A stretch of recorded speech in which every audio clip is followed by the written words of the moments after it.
Assalamualaikum warahmatullahi wabarakatuh. Sahabat sekalian, ceritanya channel Agus Mustafa dibajak. Kursinya dibajak, mejanya dibajak, sampai kameramennya juga dibajak. Lah gimana? Lawong 180.000 subscriber loh. Masa hampir 2 bulan nggak upload? Saking penasarannya, saya sampai jauh-jauh loh datang dari Jakarta ke ngeriannya Pak Agus di Surabaya hanya untuk ingin tahu Pak Agus itu lagi ngapain sih? Kenapa beliau nggak upload? Kira-kira kenapa ya?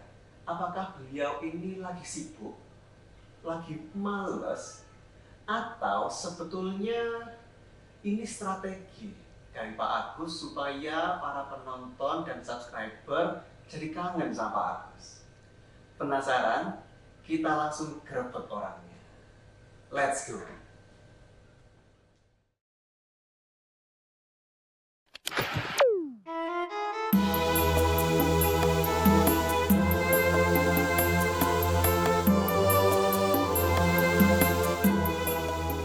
Sahabat sekalian, kita sudah di depan kantornya Pak Agus Mustafa.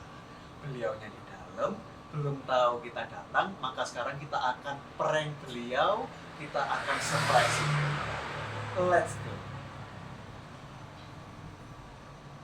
Assalamualaikum warahmatullahi wabarakatuh, Pak Agus. Waalaikumsalam warahmatullahi wabarakatuh. Lagi sibuk apa Pak Agus? Nuwun sewu. Ini lagi tanda tangan buku baru, Oh. baru terbit, baru turun dari percetakan. Oh, buku baru Pak Agus? Ya, buku tafsir Ulul Albab juz 2 dan juz 3. Jadi juz 1-nya sudah terbit di tahun lalu. Oh gitu. Nah, sekarang ini karena saya berhutang kepada pembaca, langsung saya ropel 2 buku. Jadi juz 2 dan juz 3. Juz 2 dan juz 3. Oh, iya. Loh, tapi Pak Agus ini sebetulnya punya satu utang lagi. Apa itu? Loh, jadi saya kesini ini mewakili rasa penasaran penonton gitu, karena di channelnya Pak Agus itu sudah 2 bulan loh Pak Agus. Upload ini kemana? Gitu ya, apalagi sibuk. Kalau sibuk itu apa kan penonton ya pengen ngerti toh Pak Agus. Iya, ya itu masalahnya. Jadi selama ini saya sudah lama sih saya nggak menulis ya. Ada beberapa tahun sejak COVID-19, kemudian saya sempat sakit terkena COVID dan kemudian berhenti menulis selama beberapa tahun. Nah, terakhir tulisan ya terkait dengan COVID itu, jadi cerita saya masuk ICU dan seterusnya itu. Nah, kemudian karena banyak kawan-kawan yang kemudian menanyakan, Pak Agus, ini mana bukunya? Biasanya 3 bulan sekali muncul. Ini sudah lama sekali, gitu kan. Maka mulailah menulis satu buku yang terkait dengan tafsir. Namanya Tafsir Ulul Albab. Yaitu kita tulis atau saya tulis, sengaja menulisnya dikarenakan saya merasa setelah menulis sekian lama, belasan tahun dalam serial diskusi tasawuf modern yang sudah 60-an judul buku. Nah, ada kawan yang menanyakan, Pak Agus kenapa tidak menulis buku tafsir gitu, cerita awalnya. Oh. Nah, Di luar serial diskusi tasawuf modern ya, beda ya. Ya, jadi kita punya serial diskusi tasawuf modern, ada 40 sekian judul, ditambah buku-buku lepas seperti Ekspedisi Sungai Nil, kemudian ada buku trilogi Debat dengan Ateis, dan sebagainya. Totalnya ada sekitar 63 judul buku. Nah, kemudian kawan-kawan mengusulkan, Pak Agus, ini harusnya Pak Agus sudah nulis buku tafsir, gitu kan. Nah, saya bilang sebetulnya buku-buku yang dalam serial tasawuf modern itu sebetulnya sudah tafsir, tapi tematik sifatnya. Oh, bedanya tematik ya? Iya, jadi kalau di kajian-kajian yang mutakhir sebetulnya kajian terhadap Al-Quran itu lebih mengarah kepada yang tematik. Karena tematik itu bisa menjawab masalah yang real tentang misalnya riba. Maka itu satu tema tersendiri. Saya menulis buku riba versus sedekah. Nah, itu kemudian mengkaji Al-Quran secara holistik terkait dengan itu. Atau terkait dengan haji misalnya.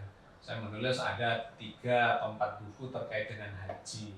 Ada Pusaran Ka'bah, ada Ma'rifah di Padang Arafah, ada Menjadi Haji Tanpa Berhaji, dan seterusnya. Ada tentang puasa, ada tentang segala macam gitu kan, yang sifatnya tematik. Nah, kawan-kawan kemudian mengusulkan, Pak Agus, kita tetap ingin tahu bagaimana Pak Agus memahami Al-Quran itu ayat per ayat yang kemudian sudut pandangnya lebih kepada keterkaitan antara ayat dengan ayat, surat dengan surat secara rutin seperti mushaf yang kita terima. Maka kemudian saya menulislah dari tahun lalu itu di juz pertama.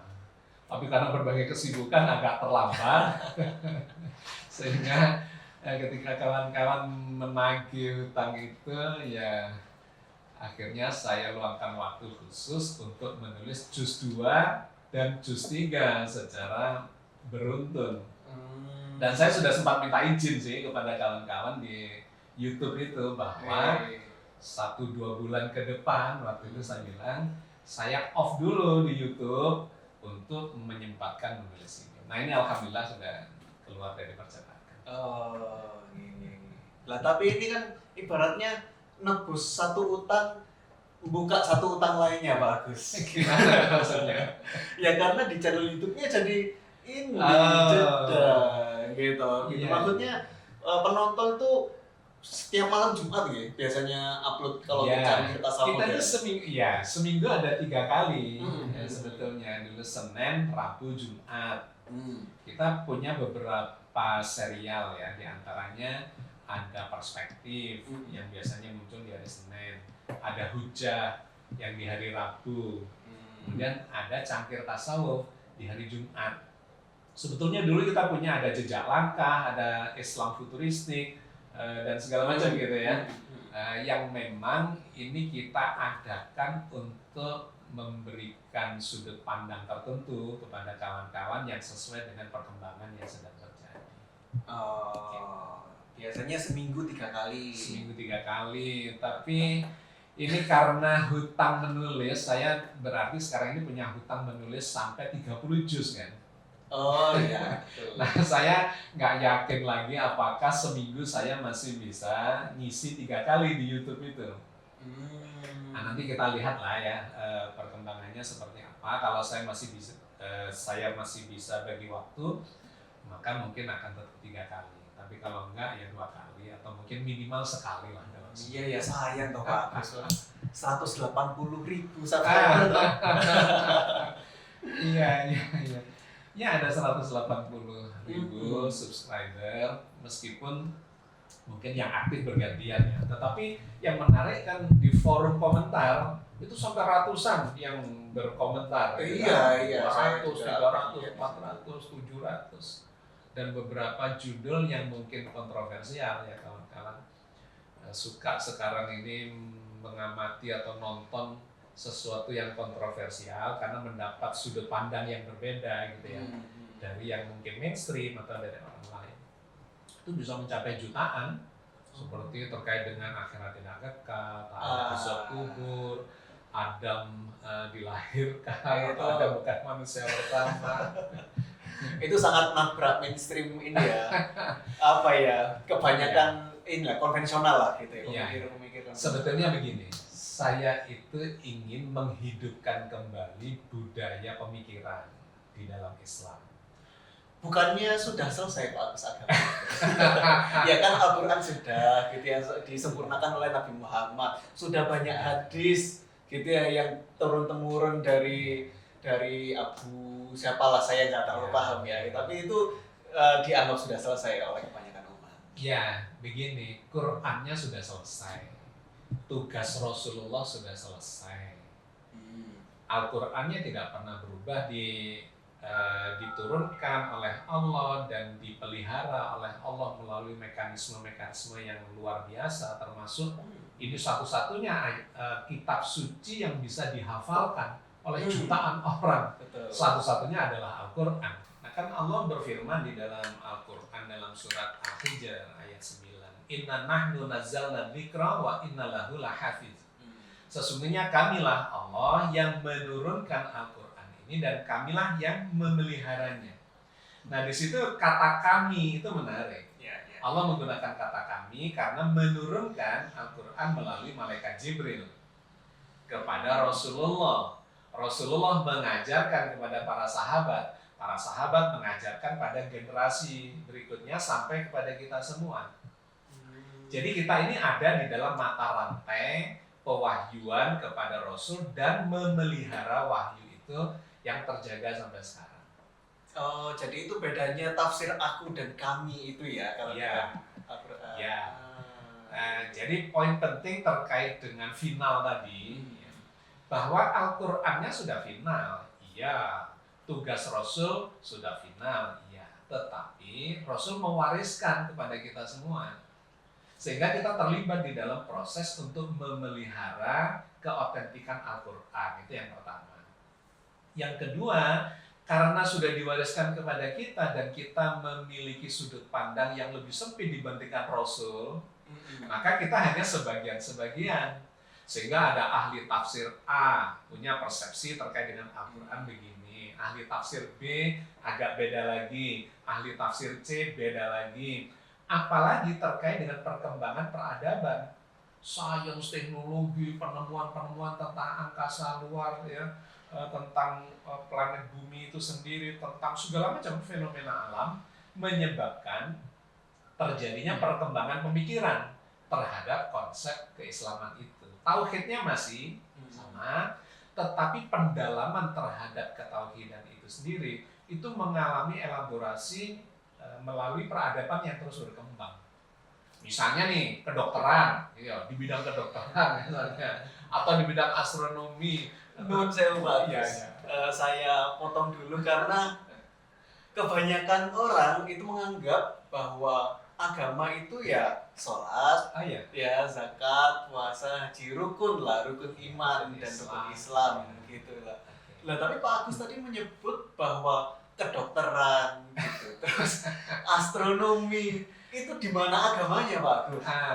Itu yang kemudian bagian yang juga seringkali saya kemukakan untuk bukan meluruskan sih, tetapi memberikan informasi lebih banyak lagi dari dalam Al-Quran sendiri, bahwa hierarki Al-Quran itu sesungguhnya yang paling banyak dari 6.236 ayat itu kira-kira 3.000 ayat lebih, katakanlah separuh dari isi Al-Quran sesungguhnya adalah soal ketauhidan, memperkenalkan Allah, siapa Allah, di mana Allah, bagaimana Allah dengan segala macam sifat-sifatnya itu.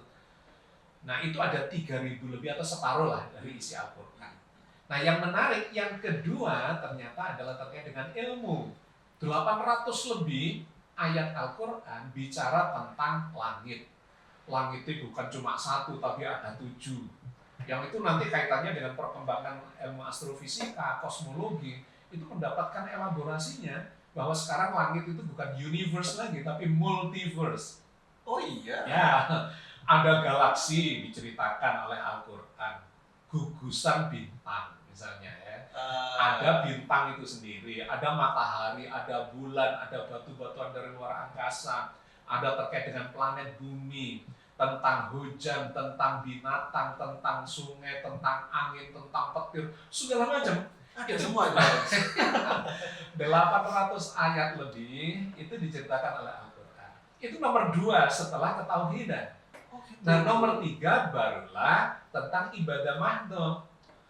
Ibadah mahdoh itu adalah ibadah khusus terkait dengan sholat, puasa, zakat, haji yang tadi disebut sebagai rukun Islam itu. Jumlahnya nggak lebih banyak daripada jumlahnya hanya 150-an something. Oh. Padahal ini kan ada 5 rukun Islam tuh. Ternyata di dalam Al-Quran itu hanya dielaborasi, disampaikan atau diinformasikan di dalam sekitar 150 ayat saja. Lebih sedikit, jauh lebih sedikit dibandingkan dengan ilmu. Iya. Bahwa ternyata ibadah itu harus didahului dengan ilmu gitu.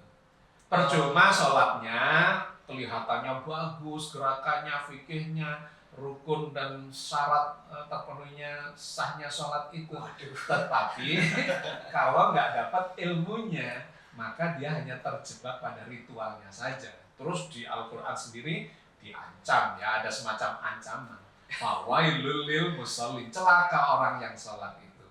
Alladzina hum an sholatihim sahun. Dia lalai terhadap makna, nilai-nilai sholat itu yang tidak teraplikasikan di dalam kehidupan. Celakanya itu seperti apa Pak Agus? Itu menggunakan kata wail ya, fawailul lil musallin, celaka, neraka wail tempatnya. Neraka? Ya, karena istilah wail itu selain dimaknai sebagai celakalah dia, itu juga ada sebutan neraka dengan istilah neraka wail. Ya, itu adalah sebuah gambaran betapa seriusnya Orang yang sholat itu Pak Agus? orang yang sholat. Diancam neraka? Iya. Yang diingatkan justru adalah orang yang sholat. Karena itu fawailul lil musallin. Musallin itu siapa? Orang yang sholat, takbiratul ihram, kemudian baca Al-Fatihah, rukuk, sujud, salam. Justru itu yang diingatkan. Hati-hati, celaka, bisa celaka kalau hanya terjebak pada ritual dan kemudian di dalam kehidupan setelah keluar dari sholat malah melakukan maksiat. Kata orang Surabaya STMJ, sholat terus maksiat jalan, nah gitu ya. Nah termasuk terkait dengan puasa, itu yang diingatkan oleh Rasulullah itu adalah orang yang berpuasa. Hati-hati, banyak orang berpuasa cuma dapat lapar dan dahaga saja. Yang nggak puasa itu sudah jelas lah ya, gitu. Tetapi ini mengingatkan orang yang berpuasa. Substansi dari puasa. Substansi dari puasa. Jangan sampai orang berpuasa hanya dapat ritualnya dan kemudian dapat lapar dan dahaganya saja. Nggak dapat sehatnya, puasa tambah sakit misalnya, tambah stres karena terpaksa misalnya, atau perilakunya dia tetap sembunyi-sembunyi melakukan sesuatu yang dilarang dan sebagainya. Itu orang yang berpuasa tapi nggak dapat makna puasanya, nggak dapat manfaat dari puasa. Jadi di dalam Al-Quran banyak sekali yang begitu mengingatkan justru kepada orang-orang Islam yang sebetulnya ingin menjalankan agama ini tapi dia terjebak kepada ritualnya atau hal-hal yang tidak substansial dan esensial dalam agama. Nah itulah yang menjadi poin saya dengan buku-buku itu. Ya, jadi di dalam buku-buku yang bersifat tematik, serial, saya mengambil sepetak-sepetak untuk dibahas detail. Sekarang giliran adalah membuat buku yang memahami makna ayat per ayat pada makna ayat-ayat Al-Quran secara runtut, mulai dari Al-Fatihah ya juz 1, nanti Al-Baqarah ada juz 2, masuk ke Al-Imran juz 3 dan seterusnya sampai juz 3. Urut ya? Urut secara runtut. Sekarang sudah terbit juz 1, juz 2, juz 3. Nah harapannya mudah-mudahan diberi usia, diberi waktu oleh Allah, diberi ilmu untuk memahami Al-Quran dalam sudut pandang kekinian, scientific, tidak hanya bersifat ibadah tadi itu, mengikuti perkembangan peradaban, bagaimana ilmu kedokteran di era modern, bagaimana ilmu fisika, kimia, biologi dan sebagainya, bahkan ekonomi, politik. Itu sebetulnya adalah ilmu alat untuk memahami petunjuk Allah di dalam Al-Quran. Itu dibahas semua Pak Agus di buku tafsirnya Pak Agus? Iya, karena memang buku tafsir ini kan mengelaborasi semua ayat, mulai dari ayat pertama sampai ayat terakhir yang isinya semua itu ada di situ. Tetapi tidak dibahas secara tematik, melainkan dibahas mengikuti runtut ayatnya sesuai dengan Mushaf Utsmani. Nah ini orang akan melihat sudut pandang yang berbeda. Secara tematik ada di buku-buku serial tasawuf modern, tapi kalau ingin melihat keterkaitan dari ayat ke ayat secara holistik, maka itu ada di buku tafsir ini. Tapi kenapa Pak Agus bikin buku tafsir sementara sebetulnya sudah banyak ya gitu tafsir yang ada di pasaran di toko buku gitu ya, termasuk punyanya Quraisy Shihab ya dia juga. Ya, di Indonesia ada punya Hamka, ada Habib Yasin juga pernah bikin secara sastra, kemudian ada Pak Quraisy Shihab gitu ya.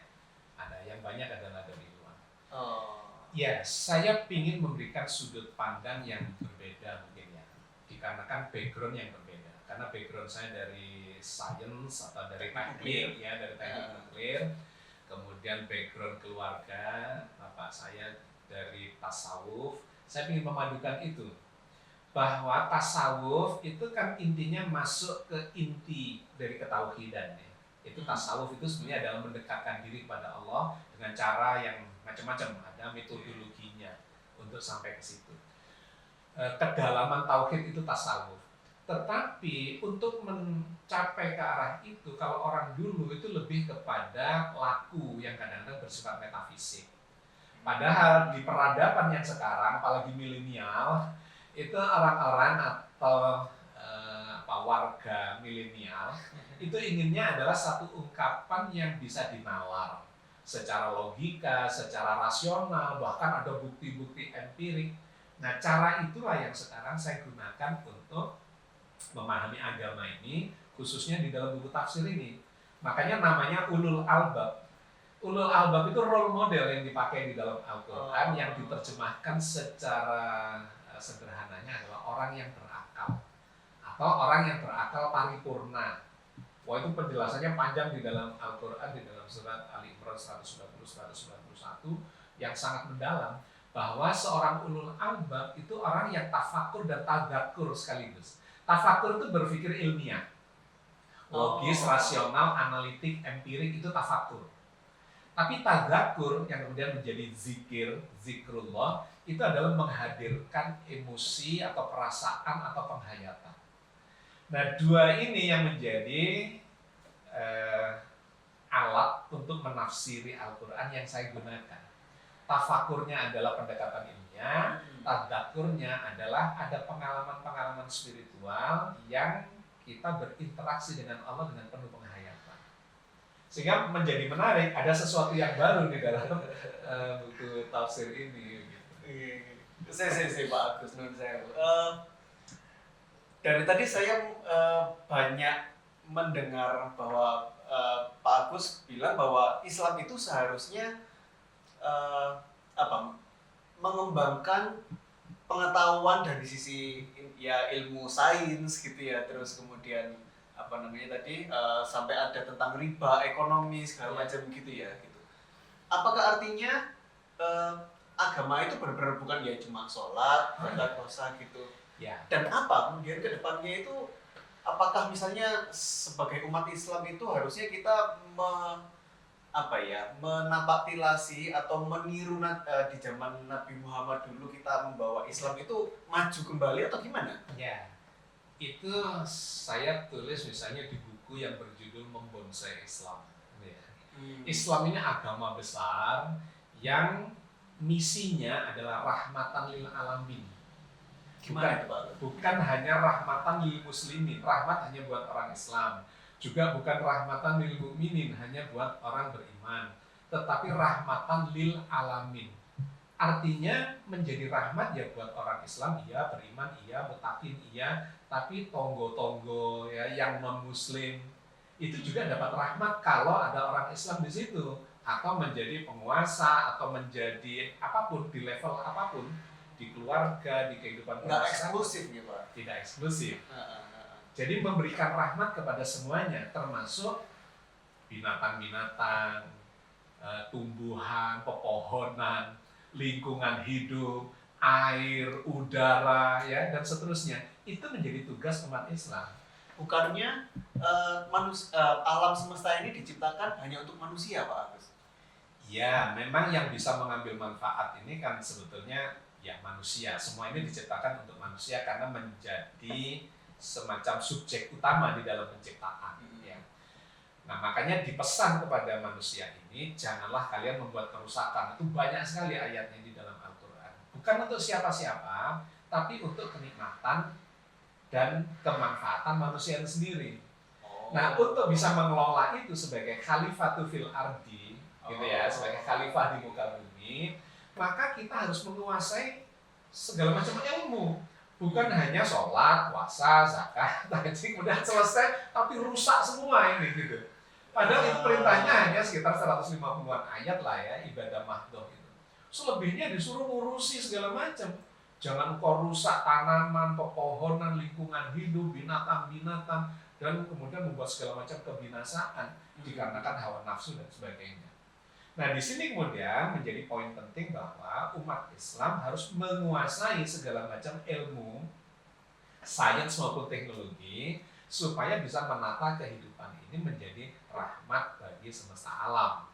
Dan itu sesungguhnya sudah digambarkan atau pernah dicontohkan mulai dari zaman Nabi, kemudian dilanjutkan oleh Khulafaur Rasyidin, dilanjutkan oleh Bani Umayyah, kemudian oleh Bani Abbasiyah. Selama 700 tahun umat Islam pernah menjadi umat teladan di muka bumi.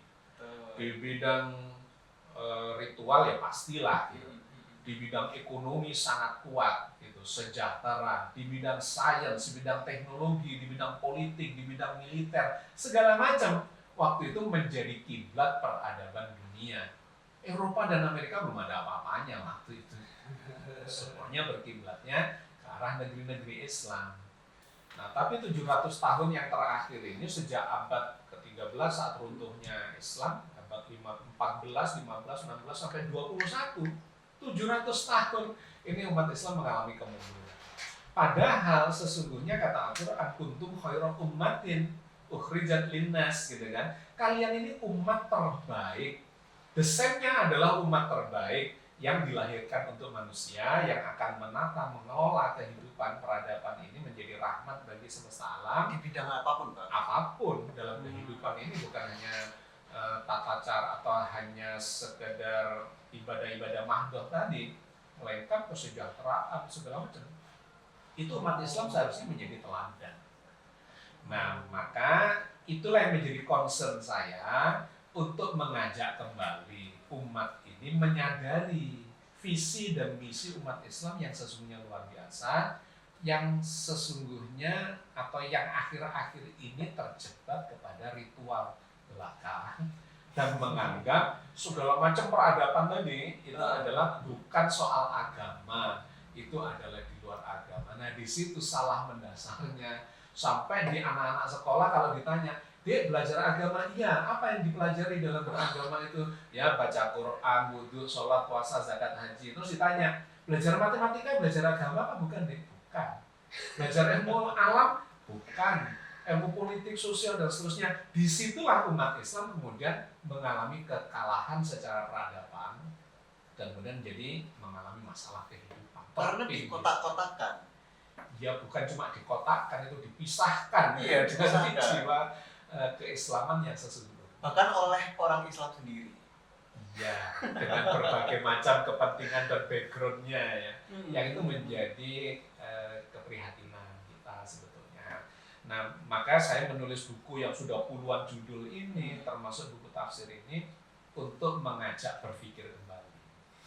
Jangan main mutlak-mutlakan lah beragama ini, karena dari zaman dulu ahli tafsir A dengan ahli tafsir B dengan C, atau ahli fikih A, sampai ada madhab-madhab, itu sebetulnya biasa saja beradu atau berlomba-lomba di dalam pemikiran demi kemaslahatan umat. Itu sesungguhnya biasa saja, itu malah menyebabkan umat Islam akan mengalami kemajuan secara peradaban. Perbedaan pendapat dan tafsir berarti nggak apa-apa, Pak Agus? Itu biasa saja. Malah aneh kalau ada ahli tafsir misalnya ya, kemudian mengatakan maksudnya Allah itu ya seperti yang saya sampaikan ini. Wah, ini iya juga sih kalau ini. Pasti mereka yang ilmunya semakin tinggi akan mengatakan wallahu a'lam bishawab. Cuman Allah sesungguhnya yang mengetahui mana yang benar. Itu kalau dikaji panjang lebar itu. Karena dalam Al-Qur'an menjelaskan bahwa memang ud'u ila sabili rabbika bil hikmah wal mau'izatil hasanah wajadilhum billati hiya ahsan. Ajarlah manusia ke jalan Allah, ke jalan Tuhanmu dengan penuh hikmah, bil hikmah. Hikmah itu adalah pelajaran atau ilmu yang sangat mendalam tapi bijak, wisdom. Itu hikmah. Yang kedua mau'izatil hasanah, pengajaran, metodologi yang baik. Yang ketiga, jadilhum billati hiya ahsan. Berdebatlah, adu argumentasi, bantahlah billati hiya ahsan, tapi dengan cara yang lebih baik ya. Jangan sampai bertengkar karena itu dan seterusnya. Inna rabbaka huwa a'lamu biman dalla an sabilihi wa huwa a'lamu bil muhtadin. Karena sesungguhnya cuma Allah saja yang tahu siapa orang yang tersesat dari jalannya dan siapa orang-orang yang mendapat petunjuk. Karena itu, wallahu a'lam bishawab. Gitu. Menarik Pak Agus. Mungkin satu lagi Pak Agus, sebelum kita tutup supaya nggak kepanjangan lagi. Pak Agus dari tadi menceritakan banyak tentang Al-Quran, termasuk bukunya akhirnya Tafsirul Albab, begitu ya? Gitu. Terus posisi hadis itu gimana Pak Agus? Termasuk tadi soal Pak Agus cerita bahwa perbedaan pendapat itu biasa, gitu. Terus kemudian itu demi pemikiran segala macam. Sementara saya pernah mendengar, meskipun saya nggak tahu ya itu hadis yang mana, gitu, bahwa di hadis itu katanya dibilang kalau ya kita sebaiknya jangan berdebat, gitu, jangan mendebatkan hal yang istilahnya di agama itu sebetulnya ya sudah fix, gitu, kita sami'na wa ata'na, gitu istilahnya ya, gitu. Itu gimana Pak Agus posisi Al-Quran dan hadis, dan kemudian ya itu sebetulnya materi yang sangat serius dan perlu kajian panjang. Ya. Tetapi poin penting yang perlu disampaikan, dan ini berdasar ke dalam Al-Quran, bahwa hierarki hukum mengambil sikap ya secara hukum di dalam Al-Quran itu ada 3 lapis. Yang pertama adalah atiullah wa atiur rasul wa ulil amri minkum. Gitu ya.